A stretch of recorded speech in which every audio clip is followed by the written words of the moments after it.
All right, hello everyone. Welcome to DnDnDistance. We had our very first episode gobbled up by the internet. The internet ate it, and it's because we didn't. I don't think we paid the right taxes, or we didn't pay off the right internet troll or something. I don't know.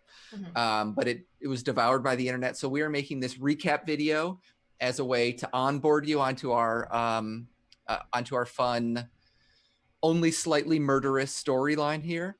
And it's slightly murderous. There's just a tiny bit of murdering that happens, and as a way to sort of catch everybody up. So this is episode 1, Redux. Love it. Electric Boogaloo. Here we go. I hope that's not trademarked. Okay, so that probably is. Yeah. Oh no! Fantasy electric boogaloo that we just listed. Fantasy electric boogaloo. Yeah. That isn't trademarked. Yeah. So I am your dungeon master, Josh, Joshua Philip Johnson, and I started this sort of narrative off with telling the players that they had all died, and they found themselves in just a like nice our first little... episode. Yeah. And they found themselves in a nice little waiting room, and they were staring at a big squirrel. Well, I mean, we weren't staring. It was right. Just kind of you were sort of like shooting glances. You didn't want to be rude. And there's this big squirrel sort of working away. Yeah, just like that. He was wearing pants. He was wearing pants. They were tasteful. Was he wearing pants or was he not wearing pants? He was wearing pants. He was. Couldn't remember wearing if pants. he was like, Porky Pig in it, where you only have the top. No, it was the opposite. He had pants. Just pants. Opposite. Yeah. Just pants. So he's. I don't know whether that's better or worse. Yeah. None of us do. Yeah. There are no good options. It's just all versions of worse. And his name was Petey. And Petey informed you that you were dead. There was a big sign behind him that said, welcome, you're dead. And Petey said that you're actually only about 99% dead. You're just almost dead. And this is sort of a waiting place, a sort of middle place.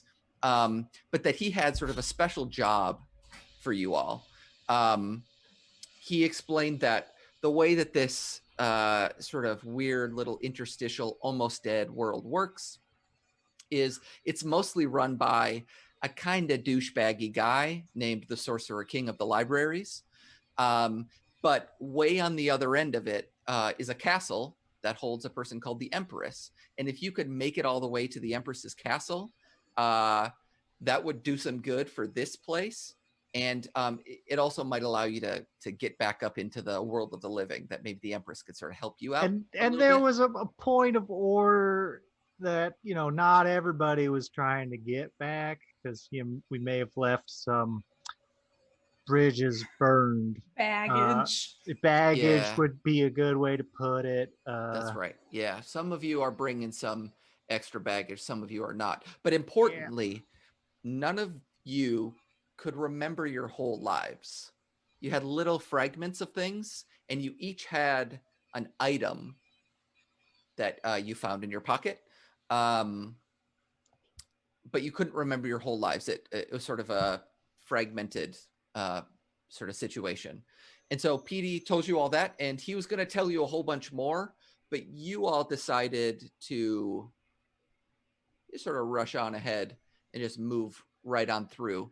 I was bored by the whole thing, frankly. I don't do like orientations. You have to stand up and give one interesting fact about yourself. Yeah, he was going to do some fun icebreakers. There's going to be, To be fair, if we had listened, maybe we would know why the Sorcerer King of the Library is such a douche. Because so far, we just know that Petey thinks he's a douche. Yeah, he correct. Doesn't seem so bad. Honestly. Look, I can't emphasize this enough. Petey wanted to give you a lot of information that would have been extremely helpful. Very boring. Your particular approach very boring was to say no thanks to all of that and just head on through. Really boring. We were in a rush. This is why we're 99% dead.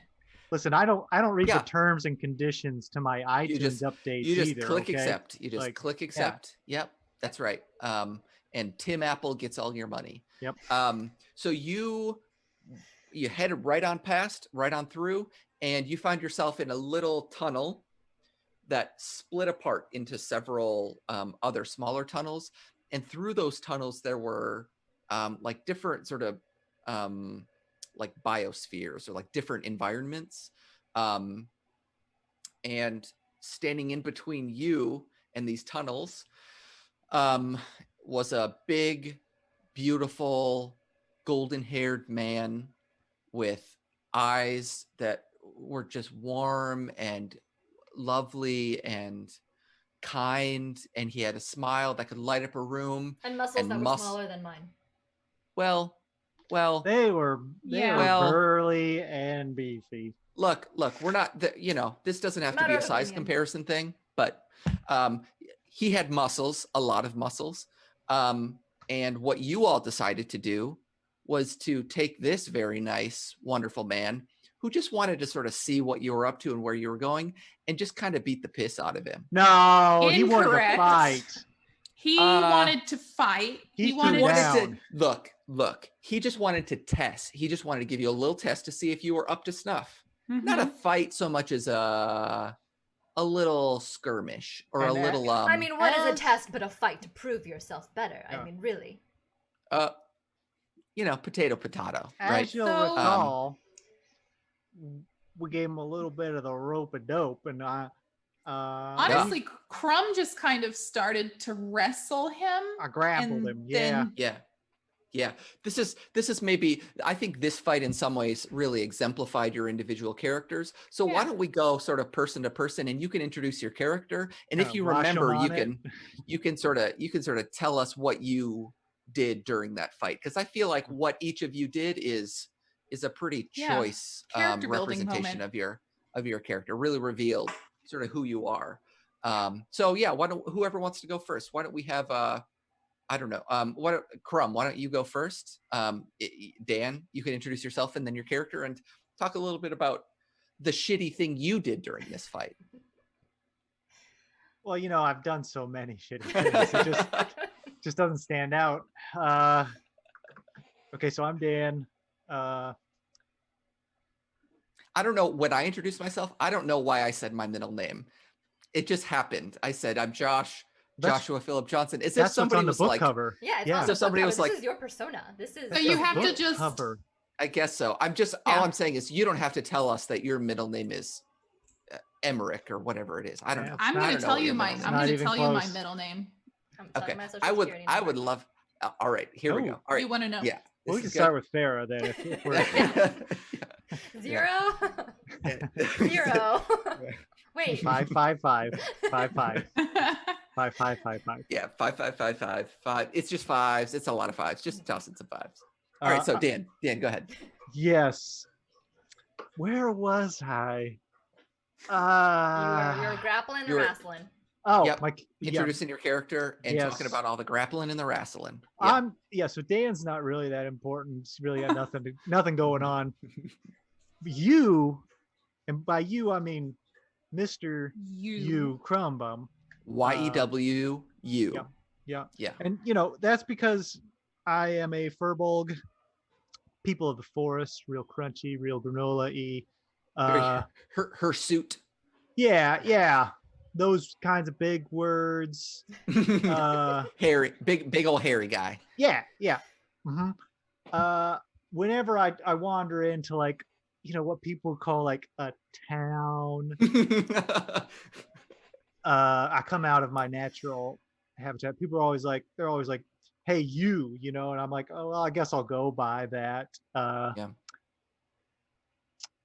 Trouble is, before I died, I think I made some mistakes, some small, teeny tiny ones. Light treason is like light treason, light, like treason, like a diet treason. Yeah. Like, so I'm we're not having to. I'm appreciate my second chance here, and I really hope that we don't succeed in our mission. But I'm a little bit afraid of engaging in my darker, more aggressive, slightly less moral tendencies. I've got a sword that pops out of nowhere. It's a brush hook, actually. Yeah. It's always trying to get me to drink the blood of my enemies, decimate entire populations, bring damnation and destruction wherever I go. And I try to think about happy thoughts so that those things just don't get too far in there. And so when this guy's like, "Hey, we better throw down," I was like, "Well, hey, buddy, you don't know what I'm capable of here." So I rushed him, and I tried to keep it PG with the violence. And I grappled him. I grappled him like he was a wild hog trying to get my truffles. And I got him. I got him good. Yeah. It was a sight to behold. Truly. You put him in one of those full hog Nelsons that the ones that are illegal in the streets. Yeah. But like when you come to my town, when you come to my place in the forest, like it's on. Yeah. Yeah. So so you tried to sort of stay away. You didn't want to take it to this guy too hard, and you just subdued him. Yeah, which he did not like. Dylan there was a lot of nuzzling. There was a lot. I'll give him some of this on the right in that area. He didn't like it. He did not like it. Dylan is not a man used to being nuzzled or snuggled or pent up like that. Yeah. Unless it's with his partner. Yes. Unless it's with his partner, Dylan. whose name is also Dylan. Also Dylan. Yeah. Yeah. All spelled differently. And I can't fucking remember how I had spelled it, and I'm not even gonna try. I can't even deal with it right now. DYLAN DILLION. And then a weird one. Another one. Yeah. A D. I don't remember. Yeah. I hope we get to meet the other Dylan someday. Oh, I've got plans. I've got plans. Suddenly, I regret this. Who do you think the Sorcerer King is? Dylan. Yeah. That's how they get those hot. You're gonna meet him. It's just gonna be Dylan and Dylan like hanging out, and they're like, "Oh, you guys made it. Hey, what's up?" So you, Crumb, you had restrained him. Pre, what were you doing, and who are you? Well, I'm you. Also Farah. Just went over. I meant. Yeah, this is confusing. This is why we call you YEW. Little Crumb. Or Little Crumb. Little Crumb. You'll meet Little Crumb as you get further in. That's a little foreshadowing for you there. Little Crumb is a state of mind. That's true. It's a way of life. Truly. I'm bringing out a product range. It's a way of being. Yeah. Little Crumb. Little. It's going to be in Target. Targets across the country. Little Crumb. Yep. Little Crumb yoga mats, Little Crumb crystals. Yep. Yeah, Little Crumb beads. Onesies, Little Crumb jumpers, perhaps. Yes. Yeah. Backpacks. Yeah. So we'll turn to Farah's character and save what happens with Lyndon's character for the end, because Lyndon's character sort of ended the fight. So why don't we? Yeah. She's the closer. Anyway, they call me the finisher. The stabber, the killer, all of those things, all of those things. So hi, I am Farah Nazrishi. Don't know why I paused. I was trying to determine whether or not we were just gonna go like full. She forgot the rest of her name. There's 3 spaces between. Listen, these days. So I play Pri. Full name Palencia, who is an Asimar paladin, and she remembers very little about her past, which may or may not be a good thing. The only thing she remembers is her name and the fact that she has a strange item in her pocket, which I don't know, we can go into a little bit later, and a couple scant memories here and there, none of which really tell her much about what she was or what she did. but in her heart of hearts, she feels like she is a guardian, a warrior, someone who must protect the weak from evil. So she's all about justice and strength. So Prolencia, yes,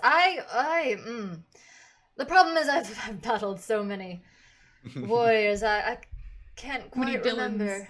There aren't too many Dylans, quite frankly, for me to remember. All I do remember is that, importantly, that I am, my muscles are definitely bigger than his, and that I believe that we won. So, although we did comment, I think I believe the man was wearing jorts. Or he was wearing very jorts. unique armor. I don't think he was wearing a shirt, which I thought was a very interesting choice for a grappler such as him. But that's right. That's the thing about this life. You come across all sorts of warriors, and really at the end of the day, all you can do is just rush in and see who's stronger. Yeah, that's right. Yeah, I was wondering if anybody was going to bring up the jorts. I wasn't going to say it, but I'm glad that you remembered. He was wearing jorts. That. Unfortunately, I remember that very clearly. It sticks with you. Yeah. So I think Pri was not quite sure what to make of this guy and didn't actually engage. He sort of like held at him though. Held back. He sort of flexed battle, yes. and intimidated. Yeah, that's right. You sort of, I think, had things gone sour with Crumb. I think you would have been there to end it. Yeah, that's right. Absolutely. But instead, she's just waiting to get tagged in. Yeah, that's right. Playing by the rules. She plays by the rules. Yep. Pri plays by the rules. That's right. But instead, somebody else ended it first. And so why don't we turn to Lyndon's character? Hi, I'm Lyndon A. Lewis, and if you want to know what the A stands for, it's an A. Awesome sauce. That's it. That's my middle name. Stands for A. awesome sauce. Mm-hmm. Yeah, I think it depends on the day. If you ask, today it's probably asshole. Which is actually very fitting for your character. Exactly. Yeah. I'm playing Dahlia. Throw hands. We're gonna throw hands behind the Taco Bell. Yeah. Dahlia is a tiefling rogue. She is short for a tiefling, coming in at 5'4".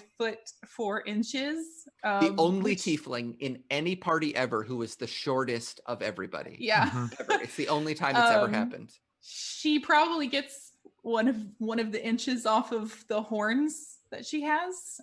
She's red-skinned, white hair, golden-eyed, and has a little tail that has a puff of white fur on the end that she oftentimes keeps hidden beneath a cloak. She remembers very little, much like the others. Some dialogue about the Knights Guild not helping anyone. She remembers waking up next to a freshly dug grave. And she has an item in her pocket that is a bird with made of wood with a broken wing. She's not exactly forthcoming enough to tell anybody about these things yet. Yeah. She doesn't trust easily. And when it came to the fight, well, first I tried to pick his pockets and it didn't work out. So I stabbed him in the kidney. Those jorts were just on too tight. You couldn't get into those pockets. They were just really compression jorts. Yeah. So I stabbed him in the kidney with a knife. Yeah, that's right. And when Dylan got stabbed, he said, "You know what? I'm actually good with this. You all are fine. You passed the test. Just move on through." And then he went to the hospital, I assume. Yeah, where his husband, Dylan was waiting for him and watched him slowly die from. No, he did. He's fine. Dylan's coming back. They're both coming back. It's gonna be fine. But yeah, you stabbed him. I still don't think Dahlia understands what remorse is. So you can try and make me the player feel guilty, but Dahlia herself probably not. Just right over. Yep. Yeah. She's too short. She will miss it. That's right. So after this fight, Dylan let you go, and you're sort of standing in front of these. He was trying to talk to us about something. He was also trying to give you some information, whatever. You were not having that. No, he had to just kind of scoot Scoot Yep. by. We had to get That's to right. the trees.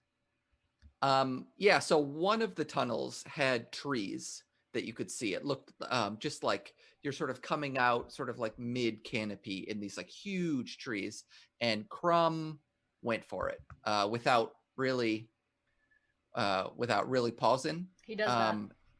He does that. He doesn't he's not great at with patience. And the other two came along.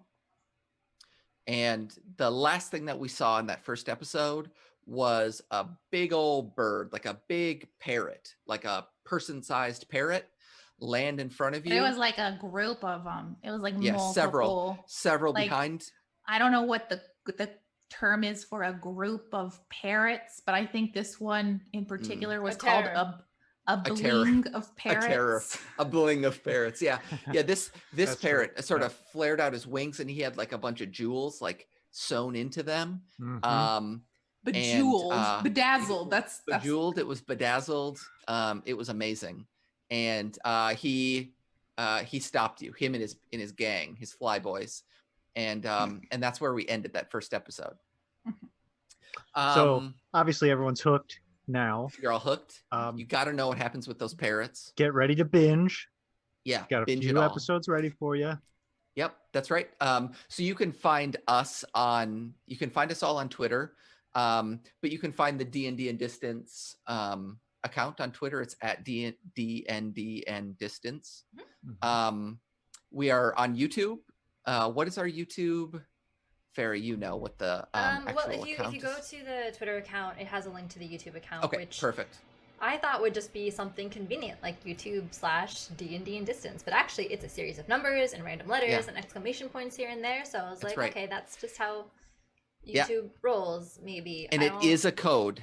It is a code, and if you solve that code, you will find the secret location of Dylan. What?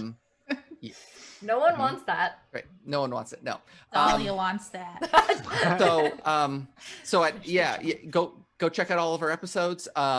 We record every Tuesday. Normally every Tuesday. Normally. And when we don't have tech issues. We hope you will watch along with us. It's going to be fun. Let's see. What we should give them like a little taste of what's coming.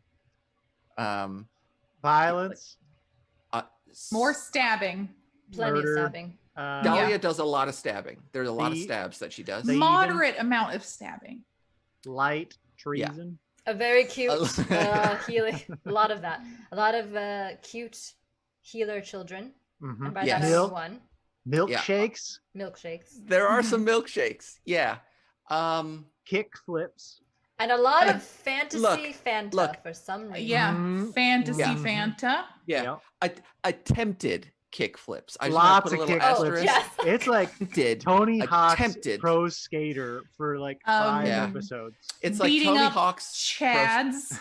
God. There are some Chads that do get the Chad kicked out of them. Yeah. That's correct. And some fantasy. Yeah, a little bit of fantasy. Yeah. So we hope you'll tune in. And we hope you'll watch along with us. It's going to be fun. And see you then. Bye. Bye.